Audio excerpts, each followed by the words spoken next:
பின்னாடுடைய பெரியவா போற்றி, என் நாட்டவர்க்கும் இறைவா போற்றி, சர்வஜா சர்வவியாபி மகாபெரியவா சரணம், மாய பிறப்பருக்கும் மகாபெரியவா போற்றி,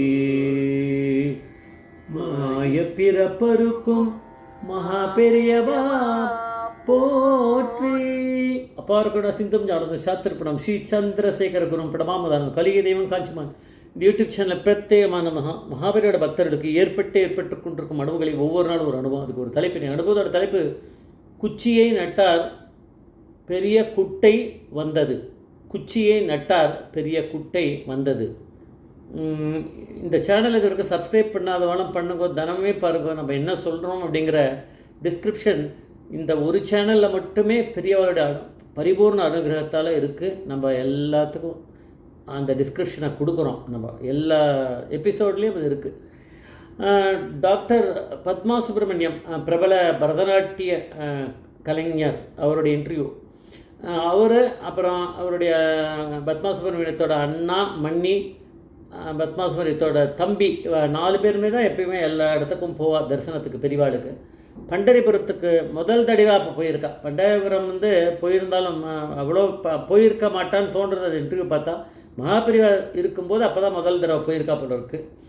அதனால் அந்த கோவில் சந்திரபாகா ஃபஸ்ட்டு கோவில் இருக்குது, அதுக்கப்புறம் சந்திரபாகா ஆறு ஓடின்னு இருக்குது.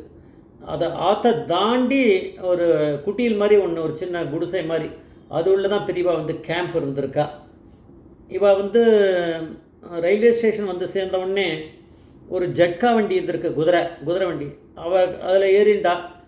அவர்கிட்ட சொன்னால் அந்த மாதிரி காஞ்சி இதுலேருந்து சங்கராச்சாரியார் அந்த மாதிரி ஒருத்தர் வந்திருக்காருன்னு ஒரு வழி ஹிந்தி தெரிஞ்சிருக்கோம் அவளுக்கு. அதை வச்சு சொன்ன உடனே அங்கே இருக்க அவன் புரிஞ்சுட்டு அவன் நான் கூட்டின்னு போகிறேன் அப்படின்னு சொன்னானான். நான் அவரை இருக்க இடத்துக்கு கூட்டின்னு போகிறேன் அப்படின்னு அவன் புரிஞ்சுட்டான். மகாபெரிவா யார் என்றால் எனக்கு தெரியும், நான் கூட்டின்னு போகிறேன் அப்படின்ற மாதிரி அவன் சொல்லிட்டு கூட்டின்னு போயிருக்கான். அவன் போகும்போது அவனுக்கு ஏற்பட்ட ஒரு அனுபவத்தை பத்மா சுப்பிரமணியத்துக்கிட்ட சொல்லியிருக்கான், அவளுக்கு ஃபேமிலிக்கு. அதனால் நம்ம இப்போ அதை கேட்குற மாதிரி ஆகுது, இல்லைன்னா நம்மளுக்கு தெரியாமல் போயிடும்.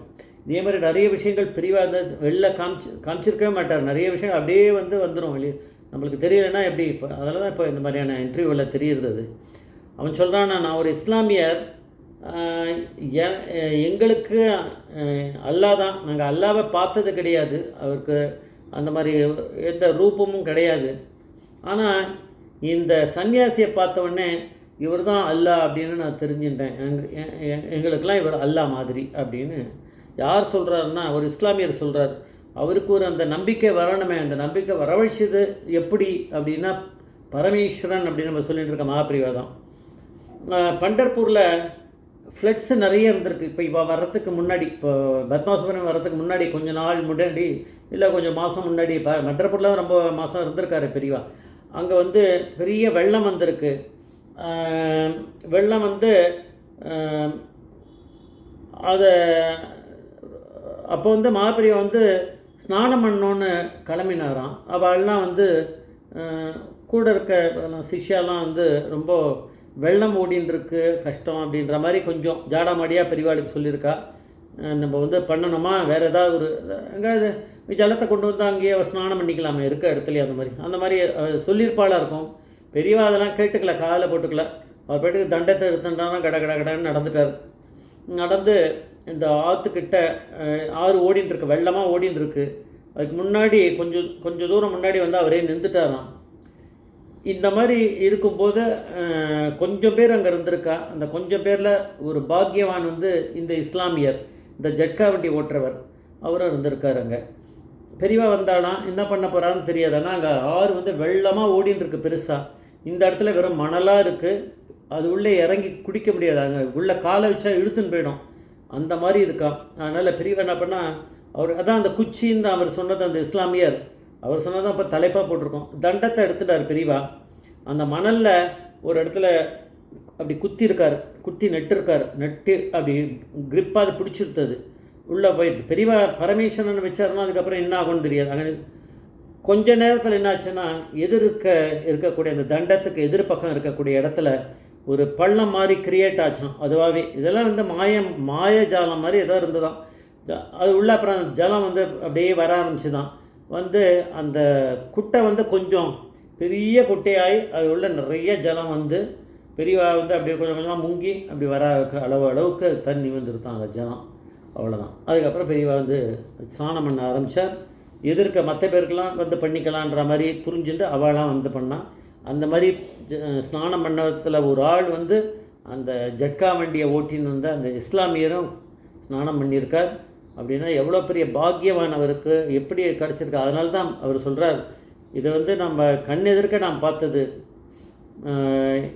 எப்படி வந்து ஒரு ஒரு குச்சியை கொண்டு வந்து அப்படி நடுறார். அதாவது அவர் தண்டத்தை அவர் அப்படி சொல்கிறார், நடுறார். அந்த இடத்துல ஒன்றுமே இல்லை, வெறும் மணல் தான் இருக்குது.